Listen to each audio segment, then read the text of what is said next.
saludamos al asambleísta Fernando Villavicencio, quien empezó a actuar como lo hicieron los otros 137 asambleístas del día de ayer en la Asamblea Nacional. Vamos a dialogar, licenciado Villavicencio, sobre la Asamblea y los sucesos de ayer, pero inicialmente quisiéramos conocer su criterio sobre ese frustrado intento del presidente de la República de reformar el reglamento para otorgar indulto presidencial. Quedó flotando en el ambiente la inquietud de a quién o a quiénes se pretendía favorecer. Un saludo nuevamente, muchas gracias aquí desde Quito, tras una jornada larga y cansada de ayer, pero divertida al fin. Bueno, muy vivo, dicen acá en Quito, a quienes intentan hacer estas cosas escondidas, a hurtadillas, a última hora. Un decreto con un término tan laxo que podría beneficiar sin duda a aquellos perfiles clínicos políticos que se puedan adecuar a las circunstancias. Pero rápidamente la sociedad civil, la gente en redes sociales se alertó sobre a dónde podía caminar, a dónde estaba dirigido ese decreto de los finales de Lenín Moreno, y claro, tuvo que poner retro como en muchas otras acciones el presidente. Es decir, yo saludo primero la decisión de la gente, ¿no?, de estar pendiente y atenta. Condeno de paso, este interés sin duda estaba dedicado a algunos políticos que pueden configurar ese perfil clínico político delictivo, y también al final el retroceso del presidente, ¿no? Bien, vayamos a los sucesos de ayer en el Parlamento. Usted, en días previos, habíamos conversado, nos señaló que se mantenía alejado de las conversaciones, negociaciones, cabildeos que se estaban dando en la Asamblea, porque no eran realmente conversaciones transparentes. El día de ayer se llegó a la Asamblea supuestamente con un acuerdo entre un partido social cristiano, creo, e independientes, que al final no progresó. Ya los acontecimientos han sido descritos en forma previa para quienes no lo siguieron el día de ayer, que fueron muchísimos ecuatorianos quienes lo hicimos, y vale la pena conversar más bien sobre esa visión interna que usted ha tenido en los sucesos, y tras los sucesos de ayer, pues entendemos que las conversaciones y diálogos continúan. Bueno, primero para mí fue un bautizo en la política. Yo no he estado en ese escenario, fue nuevo. Algo también inesperado fue el típico movimiento de un parlamento, y esto se da tras década y media de gobierno de partido único. Me refiero al correísmo o Revolución Ciudadana. Antes, en estos últimos 15, 14 años, llegaba la plancha y con champán incluido, el festejo, no había debate porque ellos tenían la mayoría. Ahora, esto es saludable en democracia. Esto revela que hay una diversidad de expresiones políticas en el Parlamento. Esto de que no se pueden armar mayorías o planchas, esto es saludable. Lo condenable es la operación fraudulenta de la vieja política, de los capos de la vieja política, que intentaron sorprender a un mundo moderno, a un mundo que se mueve ahora en otros términos y con valores y principios. La actitud desleal del Partido Social Cristiano ayer quedó en evidencia, ¿no? Ellos lideraron, ellos asumieron el liderazgo del partido gobernante, en este caso de Creo, asumieron la posición de Guillermo Lasso y pactaron con el correísmo, es decir, pactaron términos que ofenden a la razón y a la decencia de una gran mayoría de ciudadanos que el 11 de abril votó en contra de una estructura criminal, que votó a favor de la paz, de la tranquilidad, de la recuperación de la democracia, de la ética y de lo robado. Sin embargo, también es condenable cómo el partido Creo, cómo el movimiento Creo entregó a su aliado, el Partido Social Cristiano, esta decisión tan importante y clave de negociar términos fraudulentos con el el correísmo. Al final, quien se percata y quien se juega no es el liderazgo parlamentario de Creo. Seamos sinceros, aquí quien se juega es Guillermo Lasso, porque Guillermo Lasso logra sintonizar esta crítica social expresada en medios, en líderes, lideresas, en redes sociales, de lo que le significaba el enorme costo político, no para el partido, para el gobierno de Guillermo Lasso, para el país, para una mayoría que votó por un cambio el 11 de abril. Y finalmente es saludable encontrar un presidente que escucha, así como en el caso de la resolución de la Corte Constitucional sobre el aborto por violación o en otros temas, se da cuenta o nos damos cuenta que tenemos un presidente que empieza a escuchar a la gente. Esto es bueno en democracia.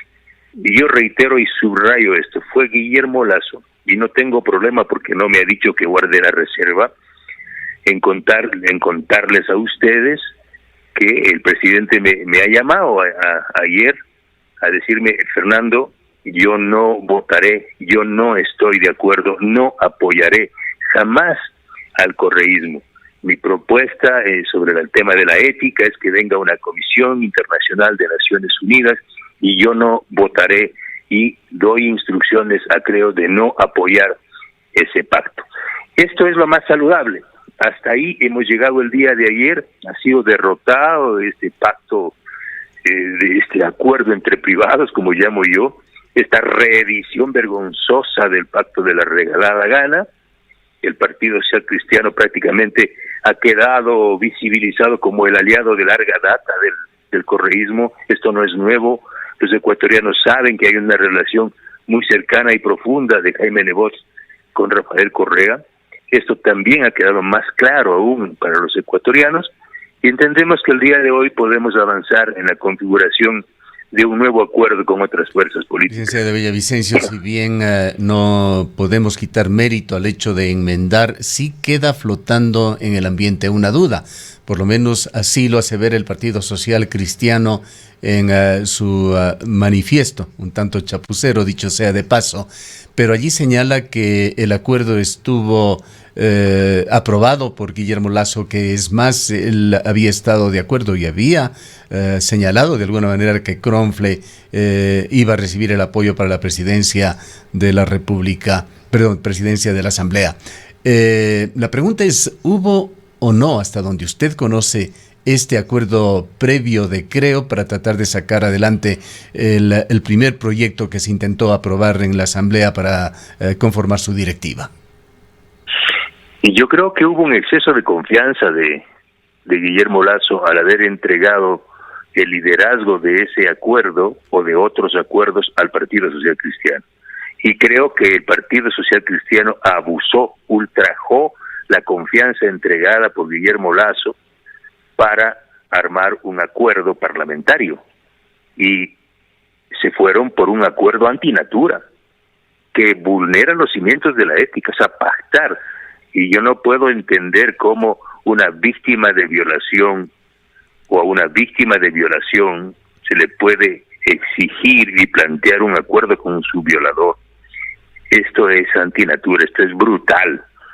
Yo creo que sí hubo un acuerdo, sí, de Creo con el Partido Social Cristiano para buscar un acuerdo parlamentario, pero también entiendo que el Partido Social Cristiano abusó de ese acuerdo y lo que hizo es reeditar sus típicas y viejas fórmulas caducas y corruptas de hacer política en el país. ¿Se entendería que esta Comisión de la Verdad nunca estuvo dentro de la agenda aceptable para Guillermo Lasso y Creo?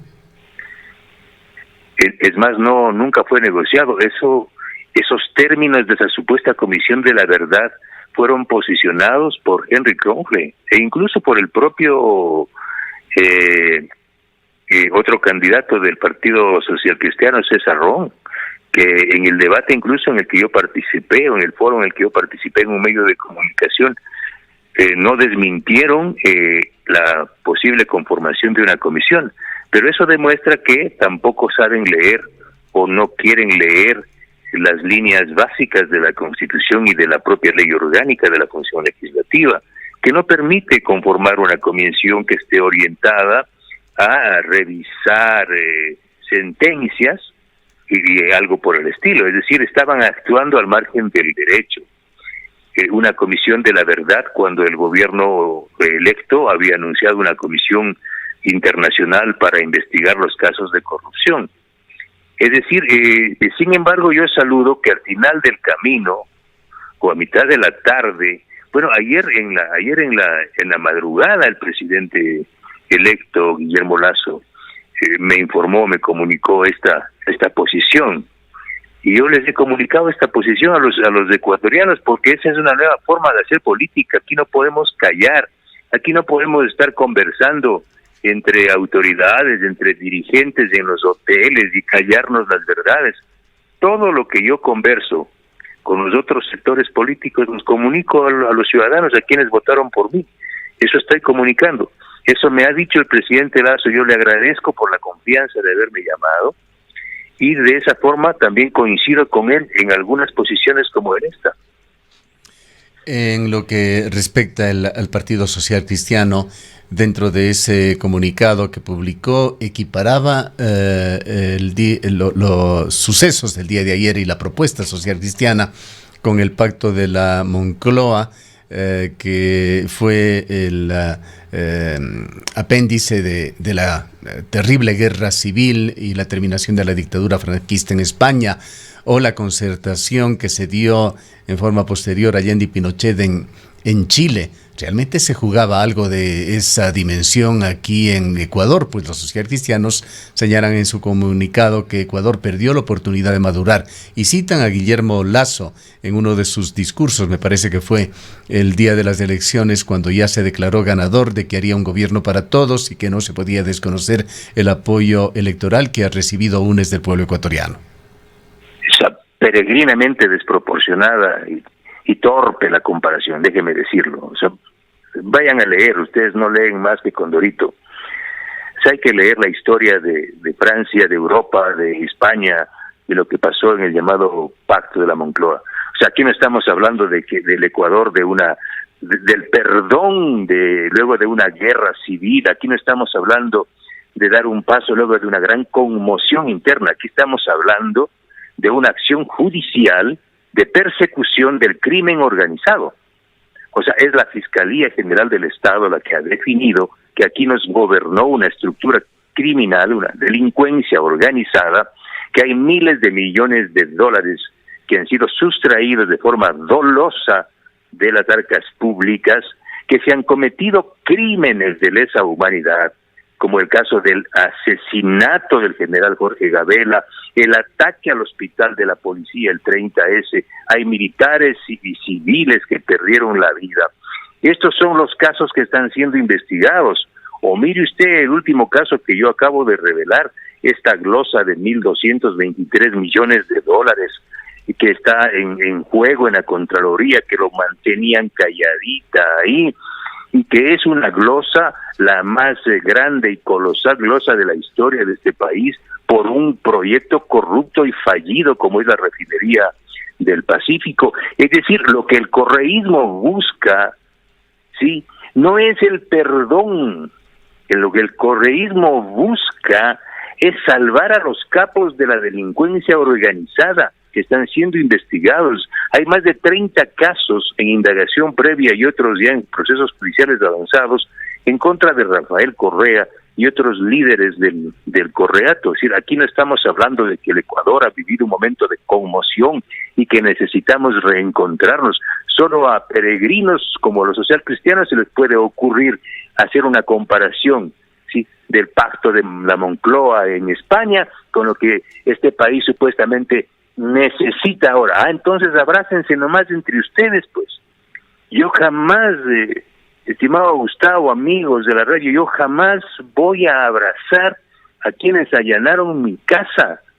Yo ayer he recibido, cuando estaba en el Parlamento, un mensaje de WhatsApp de Patricia Gabela, de la viuda del general Jorge Gabela. Casi se le demostraba llanto en sus palabras que me escribía. Fernando, por Dios, no podemos encontrarnos y abrazarnos con quienes mataron a mi marido. Y eso puedo hablar igual a nombre de Sandra Jiménez, de hermana de Froilán Jiménez, a la familia de Fausto Valdivieso, de José Tendetza. Por favor, vayan a leer la historia y no vengan a intentar impresionarnos a nosotros que sí algo hemos leído. Licenciado Villavicencio, ahora, ¿qué es lo que va a suceder esta tarde? Pachacuti insiste en que hay una tercera vía, no sabemos exactamente hacia dónde apuntan, y ayer siguieron sonando nombres alternativos, entre ellos Marcelo Cabrera, de quien se decía estaba liderando el bloque de 17 o 18 independientes, pero también, y particularmente en las redes sociales, se le ha mencionado a usted. En la asamblea, particularmente en esta asamblea con esta composición tan heterogénea, las cosas no pueden darse, no se van a dar por selección natural, tienen que venir de conversaciones y de acuerdos. Cuéntenos, ¿qué conversó usted en horas de la madrugada con Guillermo Lasso? ¿Tiene usted efectivamente el apoyo de Guillermo Lasso para ser candidato el día de hoy para presidir la asamblea? Mire, yo no he buscado nada, ningún puesto. Yo sé exactamente lo que tiene que hacer un legislador. Y yo sé lo que puedo hacer, lo que voy a hacer, lo que me han encomendado. Yo no necesito ni siquiera presidir una comisión, ni ser parte siquiera de una comisión, porque como legislador puedo fiscalizar, investigar, continuar con mi trabajo de periodismo y también construir leyes. No está en mis ambiciones personales, en mi agenda personal llegar a ser presidente de la Asamblea. Además, eso me quitaría a mí mucho tiempo. Sí. Yo peleo desde donde pueda. Yo saludo muchísimo a la gente que ha propuesto, incluso al interior del Parlamento, me han propuesto que sea una opción para la presidencia. Yo reitero, les agradezco mucho. Puedo decir sin temor y con profunda sinceridad que me gustaría mucho más presidir la Comisión de Fiscalización, que es ahí donde yo puedo expresar mi gran trabajo, un gran aporte para este país. Y yo creo que ahora el escenario que está abierto es a la posibilidad de que un independiente con un importante perfil, con un perfil ético, pueda ser el candidato o candidata a la presidencia de la Asamblea en un acuerdo con Pachacuti, Izquierda Democrática, Creo y los independientes. Yo a través de esta vía, yo le pido a Pachacuti y a la Izquierda Democrática que un poco se sensibilicen, porque ahorita depende de ellos, ahorita depende de Pachacuti principalmente conformar este acuerdo. Tenemos los votos suficientes para hoy tarde elegir a un candidato, a un presidente que venga del sector de los independientes y compartir las vicepresidencias con Izquierda Democrática, con Pachacuti y un consejo de administración legislativa con equidad y bien distribuido, y las comisiones legislativas permanentes de igual forma. Así que yo creo que hay bastantes condiciones para poder avanzar hoy tarde a un acuerdo, obviamente sin la delincuencia organizada, sin el correísmo. Para quedar en algo claro, usted definitivamente descartaría cualquier propuesta que le hayan hecho o le vayan a hacer para presidir la Asamblea, pero aceptaría eventualmente la Comisión de Fiscalización sobre esto último. ¿Ha tenido alguna propuesta concreta que pueda viabilizarse? Sí, la propuesta es de Creo, que yo presida la Comisión de Fiscalización. Bien. ¿Cualquier otro tema que agregar para nuestra audiencia, licenciado Villavicencio? Bueno, que cualquier error que uno cometa en estas primeras horas sabrán disculpar, pero en el fondo, en el contenido, espero actuar de acuerdo a mis convicciones y a lo que mis mandantes orientaron. Yo no voy a votar en contra de la señal del 11A, en contra de la señal de la ética que me ha dado el pueblo ecuatoriano. Y hoy tarde igual actuaré así. Yo no estaré en reuniones de escondido ni actuando fuera de los códigos de la ética. Así lo haré hoy tarde. Muchas gracias nuevamente por habernos atendido al licenciado Fernando Villavicencio, asambleísta que está actuando ya desde el día de ayer y que estará, de hecho, en la sesión convocada por el Parlamento hoy a partir de las 15 horas. Volvemos al doloroso y actual tema de la COVID-19. ¿Cómo se encuentra la situación en la provincia de La Suay? Vamos a conocerlo al inicio de este noticiario. Cuenca, año 2050. Cuando la contaminación y la escasez de agua son problemas en todo el mundo, en Cuenca, Ecuador, todavía se vive tan bien como hace 30 años. Esto gracias a que los cuencanos tomaron decisiones correctas, como la construcción del proyecto hidroeléctrico Soldados Yanuncay, que ha generado 22 megavatios de energía limpia, reguló el caudal del río Yanuncay y garantizó el agua potable para Cuenca y agua de riego para San Joaquín y Baños. Aunque esto parezca ficción, es nuestro compromiso con Cuenca Bicentenaria, el Ecaustro. Juntos generamos agua y energía para la vida.